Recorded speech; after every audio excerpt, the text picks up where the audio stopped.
ఓం శ్రీ గురుభ్యో నమ. గం గణాధిపతయే నమ. శ్రీమాత్రే నమ. ఈరోజు మనము ఆగస్టు మొదటి పక్షమైనటువంటి 1 నుంచి 16 రోజు మొదటి పక్షంలో అంతర్భాగంగా ముందుగా రాసులలో ఏ రాశిలో ఏ గ్రహం ఉందో తెలుసుకుందాం. శని భగవంతుడు వచ్చేసి రేవతిలో ఇక్కడ మనకు మీనరాశి సంచారం చేస్తున్నారు. అలాగే కుంభరాశిలో రాహు, కేతు వచ్చేసి సింహరాశి, అలాగే మిథున రాశిలో వచ్చేసి బృహస్పతి, శుక్రుడు కూడా అక్కడే ఉన్నారు. రవి బుధులు వచ్చేసి ఈ పక్షం మొత్తంగా కర్కాటక రాశిలో ఉంటారు. కేతువు కుజులు వచ్చేసి సింహరాశి సంచారం చేస్తారు. ఇది గోచారం. చంద్రుడు 2.5 రోజుకు ఒకసారి రాశి మారుతూ ఉంటారు. నెక్స్ట్ వచ్చేసి మన జాతకం, మన యొక్క సంస్థలో మనకు ఈ యొక్క ఆయుర్వేద సమస్యలకు సంబంధించిన వారికి కన్సల్టేషన్ పౌడర్ వాళ్ళు కూడా మన సంస్థలో పరిచయం కాబోతున్నారు. నెక్స్ట్ వచ్చేసి సంగీతానికి, అస్ట్రాలజీకి, అలాగే యోగాకి ఉన్న సంబంధాన్ని మనం పరిచయం చేయడం జరుగుతుంది. దానిపైన మీకు ముందు చెప్పిన విధానంలో ఈ యొక్క విజ్ఞాన భైరవ తంత్రం అనే బుక్ దొరుకుతుంది మార్కెట్లో. ఎవరైనా కన్సల్ట్ అయితే వాళ్ళకి నేను లింక్ పంపించగలను. అందులో చూస్తే మీకు నేను చెప్పేది ఎంతవరకు నిజం అనేది కరెక్ట్గా తెలుస్తుంది. విజ్ఞాన భైరవ తంత్రం అనే బుక్. ఓకే, నెక్స్ట్ సింహరాశి, సింహలగ్నం తీసుకున్నట్లయితే మఖా నక్షత్రం 4 పాదాలు, పుబ్బా నక్షత్రం 4 పాదాలు, అలాగే ఉత్తరా నక్షత్రం 1 పాదం కలిపి మనకు ఈ యొక్క సింహరాశి సింహలగ్నం కిందకి వస్తుంది. మీ రాశాధిపతి, అలాగే ద్వితీయాధిపతి, అలాగే లాభాధిపతి అయినటువంటి ఈ యొక్క రవి బుద్ధులు వచ్చేసి మీకు వ్యయంలో ఉన్నారు కాబట్టి బిజినెస్లో పెద్దగా ప్రోగ్రెస్ గోచరించే అవకాశాలు చాలా తక్కువగా ఉన్నాయి.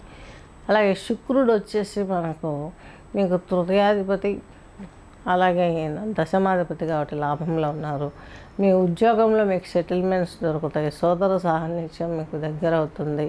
సోదరులతో అనుబంధం ఎక్కువగా ఏర్పడే అవకాశం ఉంది. మీకు వడ్డీ వ్యాపారస్తులు చేసేవారు, షేర్ మార్కెట్లలో ఇన్వెస్ట్ చేసేవారు మాత్రం చాలా జాగ్రత్త తీసుకోవాల్సిన అవసరం చాలా వరకు కనిపిస్తుంది.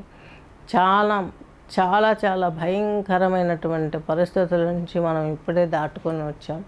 సింహరాశి సింహలగ్నం వారికి కూడాను లాభగురువు మొన్నటి వరకు దశమ కేంద్రంలో ఉండి చాలా అరిష్టాలు అనుభవించాం.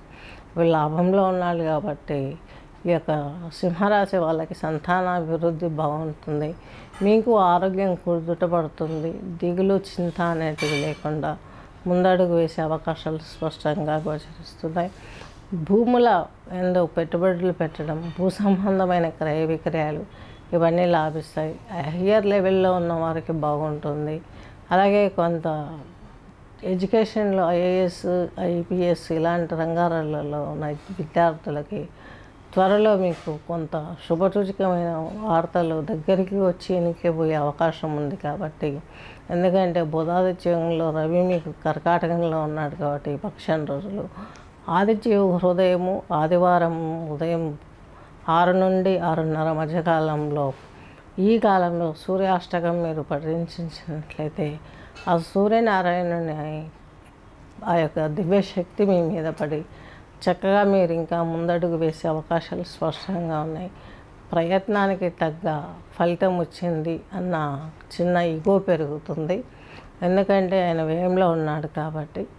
కానీ మీకు ఆయన వ్యయంలో ఉన్న మీరు చేసే ఈ చిన్న పని వల్ల మీకు ఇంకా ముందడుగు పడే అవకాశాలు స్పష్టంగా ఉన్నాయి. లక్ష్మీ ఆరాధనలు పెంచండి. అమ్మవారి అనుగ్రహం మీ యందు సర్వకాల సర్వావస్థల యందు మిమ్మల్ని రక్షించడానికి బాగుంటుంది.